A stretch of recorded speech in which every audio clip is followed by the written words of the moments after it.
Hey guys, welcome back to the channel. I'm literally here repping my German hat, Berlin. I actually like this hat a lot. But yeah,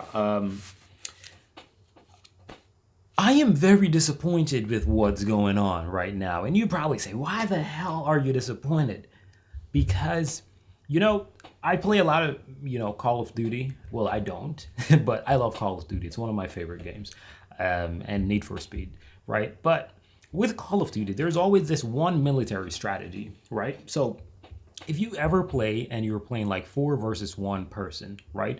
The number one strategy that you use when you're trying to, win against a team versus yourself is division. You try to separate. So I always say you got to use the separation method. What I'm seeing right now is not looking very good. And why I say that? Because it seems as if this is a separation method being taken that is taking place right now, right? Because with the whole situation that's going on, this video we're checking out is from GW News, so obviously Germany. It's titled "Germany, Sweden, France, and Norway confirmed sending military personnel to Greenland."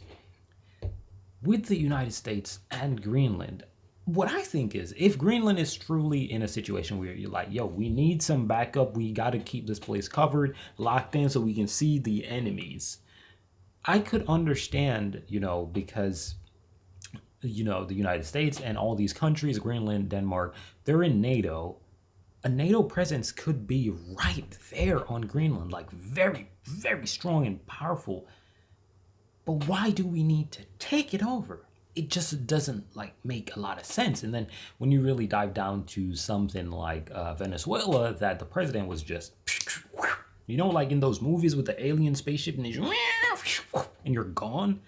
That's what happened to Venezuela. So it just makes everything very unease because it's like, why do you need control of this particular location, if that makes any sense?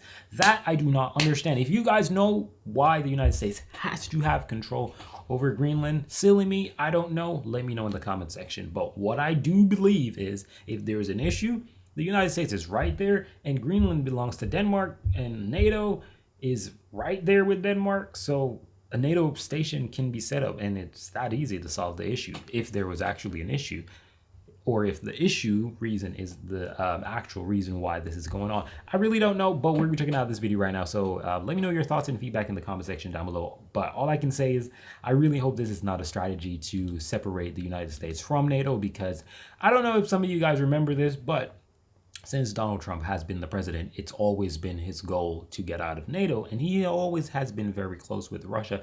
And in my humble opinion, this could be very well a move played out to separate from NATO, causing Europe to have a weaker military presence automatically. Because if Europe falls into a crisis situation, the United States is not going to help because it's not in NATO. Because if NATO countries go into Greenland to defend Greenland and they're battling it out with the United States and come to a compromise, it's over. The United States will not be in NATO anymore.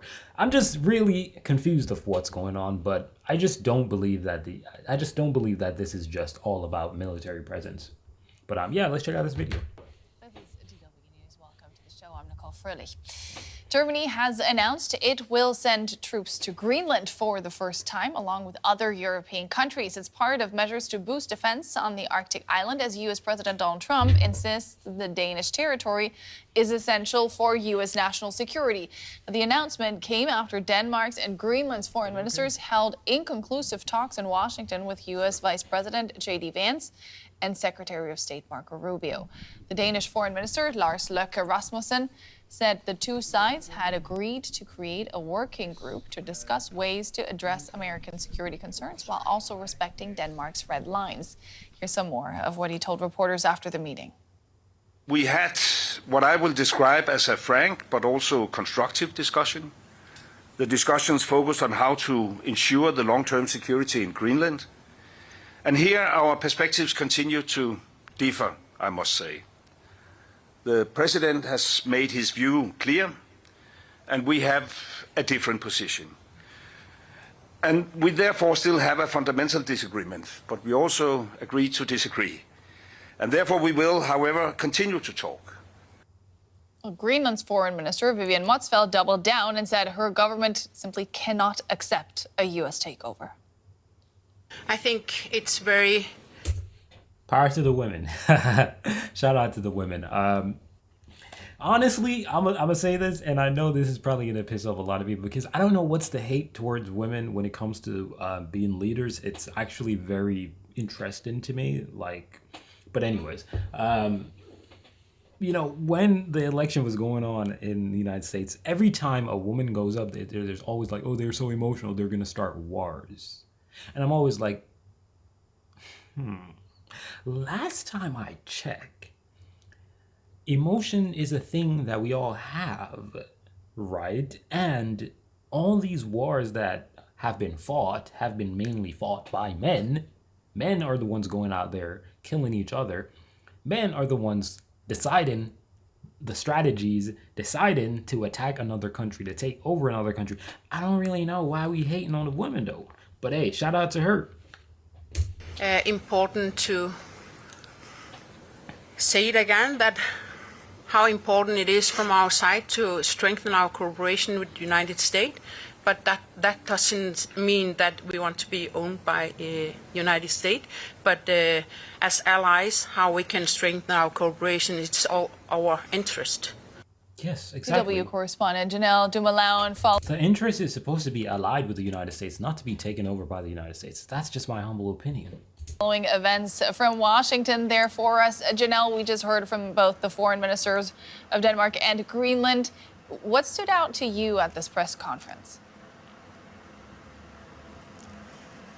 You know, both the foreign ministers mentioned those frank and constructive discussions, and we know what that means. Frank and constructive is diplomatic speak for we did not see eye to eye and we did not resolve our conflict. But of course, that is a sentiment that they repeated again and again in plain English throughout that press conference. The Danish foreign minister saying that they did not succeed in getting the U.S. to change its ambitions in Greenland, although he also said that was not something he expected going into the meeting in the first place, but that they did agree that it would be sensible to try and sit down together on a high level to see if there were possibilities for a way forward to accommodate the concerns of the president. Now, for her part, the foreign minister of Greenland said that she had made it clear what the limits are for Greenland and for Denmark, and those limits, of course, involve respecting the territorial integrity of both Denmark and Greenland. Now, they also reiterated their position that if the U.S. has security concerns, then that could be addressed within the existing framework. Specifically, they referred to that 1951 agreement that confirms that the U.S. has the right to establish defense areas in Greenland. They said if the U.S. wants... So how we got that when we need control, bro? How do we have that? Okay, think about it. I got a neighbor, broski's like, yo, man, check me out. Just make sure that my property's straight. I ain't gonna be I'm not gonna be here for a week. Just make sure the property's straight. I go over there and I'm like, you know what? This is mine now. This is mine. It just doesn't logically make sense because I'm already given the privilege to, handle the property, check it out, be there, and then the person comes back and I'm like, yo, no, this mine's now. It doesn't really make any sense because you have the privilege to be there, So I don't really get what's going on, but the way when you speak about something like that there's a treaty or there's a sign in 1951 or 41, it was something like that, right? There's something in place already where the United States can actually have military placed all over Greenland. I don't see why the United States needs to own Greenland. It doesn't make a lot of sense. You know what I mean? I don't get it. I try my best, but I don't get it. More of a presence in Greenland because of security concerns. So that is something that they can always bring to Denmark, and Denmark would review those requests. In any case, they are happy to cooperate on matters of Arctic security. The foreign minister of Greenland, Foreign Minister Motzfeldt, saying again, it's never been so important to stress we're allies and friends with a shared history, so it's in all our interest to find a balance here. Finding a balance was the goal of today's meeting, but I think even saying agreeing to disagree is an understatement. President Trump still says the U.S. needs to get Greenland one way or another. So after what we've seen today, but also what President Trump has been publishing on social media in the run-up to this meeting, how much room really is there left for diplomacy at this point? You know, there was another line in the presser that stood out to me. I wrote it down. And it was when Foreign Minister Rasmussen said, it's not easy to think innovatively about solutions when you wake up in the morning to different threats. And I think that really does encapsulate the diplomatic challenge that they're facing here. Washington is just a very different kind of interlocutor than it once was. And I guess that is also the reason why Minister Rasmussen wanted to appeal to the long shared history between the U.S. and Denmark, a 225 history. He reiterated again. He also mentioned the war in Afghanistan, saying that in support of America, the Danes saw as many casualties as America did. So although the meeting did not move the needle in terms of getting the U.S. to abandon its bid for Greenland, they really did kind of focus in on the creation of this high-level working group that is that is trying to find a way forward. That high-level working group is set to meet for the first time in a few weeks, he said. So at least on the side of Greenland and Denmark, the hopes for diplomacy are not completely dead just yet. DW correspondent Janelle Dumaloun in Washington, D.C. Thanks, Janelle. Keep talking about this crisis in the Arctic and bring NDW's political correspondent Simon Young here in Berlin. Simon, Germany is now sending its first troops to Greenland. What exactly, what's the reasoning? Why exactly are they going there? Yeah, Nicole, the Defence Ministry here in Berlin has released a statement this evening saying that Germany will be participating in a reconnaissance mission in Greenland, as it's termed, lasting from the 15th to the 17th of January, and that 13 Bundeswehr personnel are set to fly to the Greenland capital Nuuk on Thursday morning. And this is happening at the invitation of Denmark and in consultation with other European partners. The purpose of the mission, they say, is to explore ways to support Denmark in ensuring security in the region. And they mentioned specifically as an example of what they could be doing, maritime surveillance. So that's what this is about. Now, this comes amid signs that the German government is not against a military role for Germany in Greenland. The Defence Minister, Boris Pistorius, has been saying in recent days that he thinks that NATO, and presumably including Germany, should defend Greenland against potential attacks from Russia and China. And he emphasises, as he's talked about this several times, that that should happen with the United States, presumably rather than against them. But at the moment, that, of course, is the big... It's so crazy to think against them is even in the equation, dude. Wow. God, man, man, wow. This breaks my heart, bro. Like, man.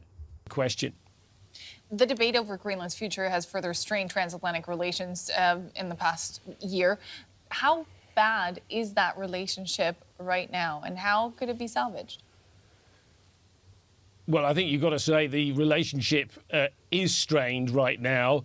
You can get a sense of that from a speech that was made by Lars Klingbeil, who's the Vice-Chancellor, the Deputy to Chancellor Merz. He's also the Finance Minister. He was speaking on Wednesday. He said the transatlantic relationship as we've known it is currently disintegrating, and he cited the capture of Nicolas Maduro in Venezuela, which he said was a violation of the principles of international law. But he also mentioned these threats against Greenland from Donald Trump and the administration's comments in the national security strategy that it published recently that Europe was facing civilizational erasure. So he says that, Europe's got to stand up for the rules-based order It's really strong language. Of course, close contacts with Washington, between Washington and Berlin, continue. The Foreign Minister, Johann Wadephul, was in Washington meeting members of Congress just on Tuesday. But of course, the whole context and the fact that Donald Trump has got his fingers in so many pies, as it were, that does make everything a lot more difficult right now. Simon Young, DW's political correspondent. Thanks, Simon. Damn, man. Shout out to Simon. Shout out to DW. This is just a very depressing scenario situation. Not something that I actually thought would have happened. You know, I heard about Venezuela and how, you know, military just went and just vaporized the president, just took him out of there. But I honestly never thought to myself that Greenland, a country that is allied with the United States, would ever be on the list. But I just have a feeling that this is bigger than just Greenland for you know, Donald Trump, because I don't really want to, I don't want to say the United States, because I don't think most Americans even know about what's going on, right? I genuinely would not know what's going on if I was in America right now. I would have not known, but because I'm in Europe, all these information are just circulating. But if I was in the United States, I'd be chilling, be vibing. Most Americans are locked out of the rest of the world. I'm telling you that, right? So it's just a really shitty situation, but I hope, you know, something good comes from it. But thank you guys for watching. Please do like and subscribe. Let me know what y'all think in the comment section down below. I'm out of here. Peace.